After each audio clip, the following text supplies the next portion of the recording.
Muy buenas tardes docente, buenas tardes compañeros y público en general.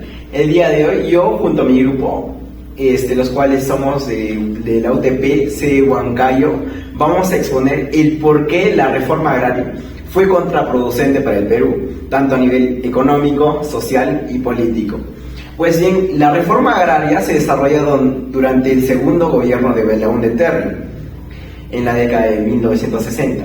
La reforma agraria se da gracias a la lucha de los campesinos contra los grandes hacendados.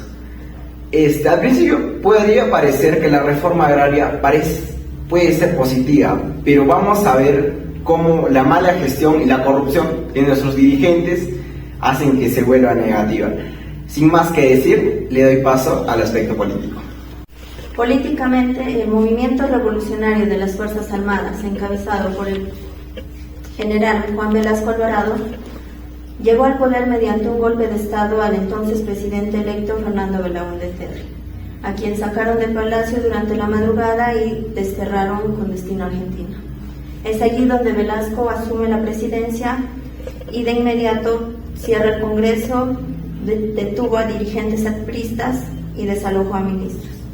El 24 de junio de 1969 se promulga la Ley de la Reforma Agraria, que toma control gubernamental sobre las telecomunicaciones y se da la estatización de la industria. En 1975, el Perú sufre una fuerte crisis debido al incremento de la deuda externa, reclamos por aumentos de sueldo y el alza de costo de vida. El 29 de agosto, Francisco Morales Bermúdez, presidente del Consejo de Ministros, da un golpe de Estado desde Tacna que termina derrocando a Velasco, ya que este no contaba con el apoyo militar. Velasco se ve obligado a dejar el mando y 2 años más tarde, en 1977, fallece.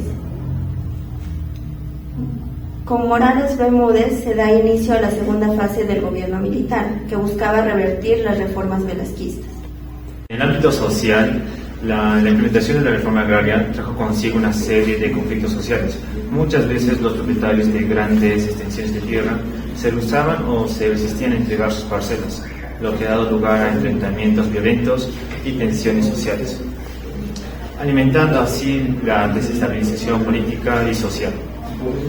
Por otro lado, la falta de capacitación, educación y apoyo técnico a los campesinos, así como la ausencia de una infraestructura adecuada, ha llevado a dificultades para el desarrollo productivo en la misma parcela, por lo que esta situación ha creado desesperación y frustración y descontento entre los beneficiarios de la reforma agraria.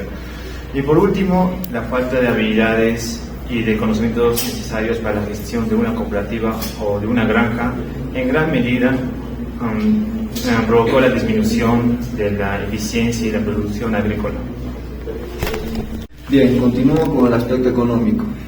La reforma agraria en el periodo de 1969 a 1980 significó la expropiación de 10.5 millones de hectáreas en el país. ¿Qué quiere decir expropiación? La expropiación consiste en la requisa de un bien por interés público, dando a cambio una indemnización. Si bien es cierto, según Juan Velasco Alvarado, esto iba a traer mejoras en el sentido económico, pero no fue así, ya que fue un proyecto inconcluso. Se podría decir así porque antes de dar los terrenos a los pobladores, trabajadores del sector, debió capacitarlos para que así el proceso económico no se vea afectado y la economía del país pueda subir. En otro sentido o en otra parte, el sector agropecuario trajo también algunos retrocesos, porque el 65% de hectáreas de terreno fueron para las cooperativas u otras empresas y las demás fueron abandonadas o aparceladas. Bien, y también por otro lado trajo 17% de reducción en la producción del sector agropecuario.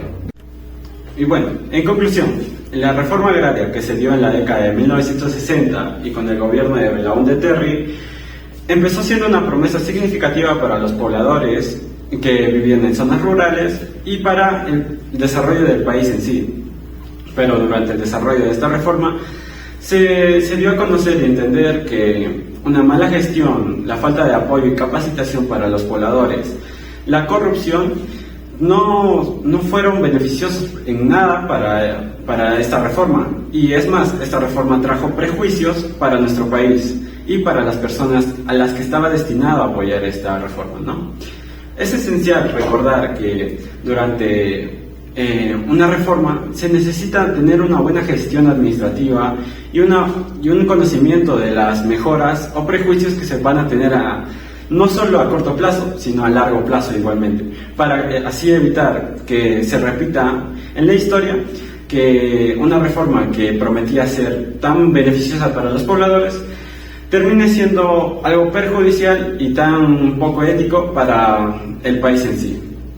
Recordando todos estos hechos, la historia demuestra que esta reforma no fue nada beneficiosa, tanto políticamente, económicamente y socialmente.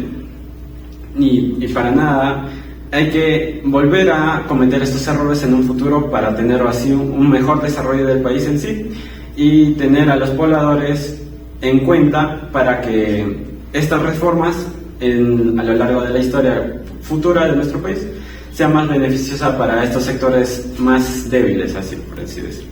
Muchas gracias, profesor.